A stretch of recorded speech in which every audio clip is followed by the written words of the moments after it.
Good afternoon and welcome back to YouTube channel, everyone. So I just thought I'd do a quick update on Jaguar XKR and how it is being sold. So it's been on eBay for about 3 days now. Got 170 people watching it nearly. And the bidding is up to, I think, 5,900 now for a £19,500 expense. That is rather disappointing, but I'm hoping things will pick up towards the end or a subscriber will come forward and do a reasonable deal with me. But I'm still kind of trying to miss the car a little bit. I feel like I don't really own it anymore because it's being advertised for sale. So there is that. And some people are asking me, why did you decide to sell it when you've got it perfect? People think I've only done cosmetic work, but actually about £8,500–9,000 that I've spent has all been mechanical work, something that is not visible to the naked eye. Stuff like valley hoses being changed or supercharger being serviced, the belts being changed, the tensioner and the pulley being changed, the gearbox being serviced, all the filters being changed, the pedestrian sensors being changed, and a whole host of other things like suspension bushes, which are quite common on these. And this one had quite a few bad bushes that needed to get sorted out. So that kind of stuff you'll never see. But yeah, it affects the way the car will drive. So I'm really happy about that. And yeah, cosmetically, I've still tried to get the car to be as perfect as I could make it. There are no blemishes on the paintwork, so you can see all the little bits of surface corrosion that were there or lack of peel has now been totally resolved. And the car's looking pretty great. One of the requests that I had was that in my videos there's just not enough engine sound. So I want to share some beautiful moments of me driving around with this Jaguar on the countryside, and of course a cold start. So let's go ahead, do a cold start first, then share a couple of small clips of me having a great time driving the Jag. So let's start her up, see what she sounds like.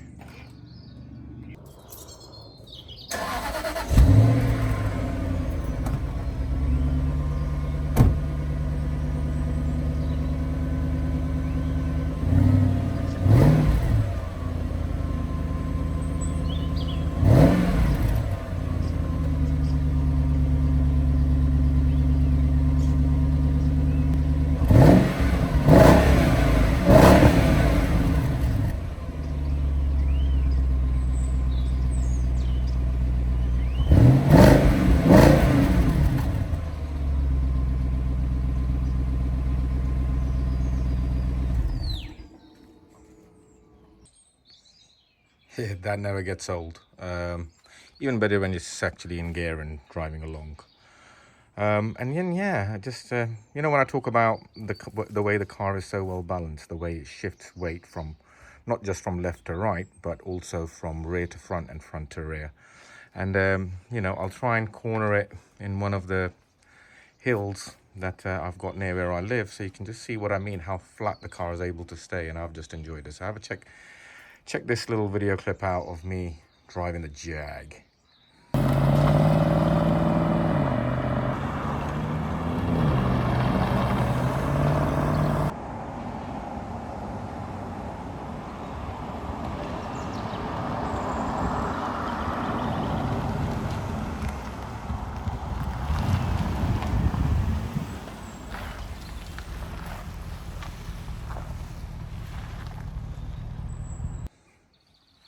I can tell you I've done 4,300 miles in this car, and each one of them have been really fun.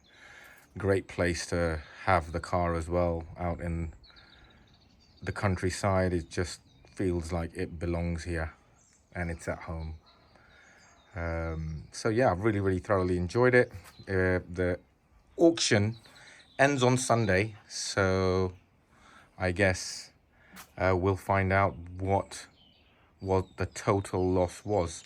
So join me on Sunday evening, in which we can watch the bidding coming to an end, and my heart sinking and my bitter disappointment at how low this car will likely sell for, and how much money I'm going to lose. But you know what? Again, As I mentioned before, when I was doing the work, thought I would keep the car forever. Now I'm thinking of immigrating as well to Malaysia. So let's see how that goes. And also need to clear some hefty bills. And the Jag is taking one for the team and making the sacrifice. And really wish I could have held on to it. And if my business circumstances change, I may still hold on to it. I just don't know. I will know more by the end of the week, certainly how much people are willing to pay for this car, and certainly whether or not my financial situation is going to improve enough in order for me to keep it. So keep watching, and on Sunday, let's see what happens. I'll come back and let you know how the bidding ended. At the moment, I've got 170 watchers. 5,900 is the current highest bid. It's set at no reserve, so I do have to sell if the guy shows up at that price, but I'm hoping the bids will climb as we draw to a close on Sunday. Let's find out on Sunday, shall we? Until then, thanks a lot for watching, and I will share another car that I had in my collection that I'm also selling on eBay, which is an S350L 2006. I told you I like old Mercedes, especially the old S-classes that were really well spec'd. And that one is one that I've had in my collection for a while. I've not shared it on this channel, but I will be going through that car in the next video, and also the work that I've done to it and why I'm selling that as well. Pretty much for the same reasons. Need the money, gonna be moving abroad, likely, so need to shift the metal. Thanks a lot for watching, and I'll catch you all on Sunday.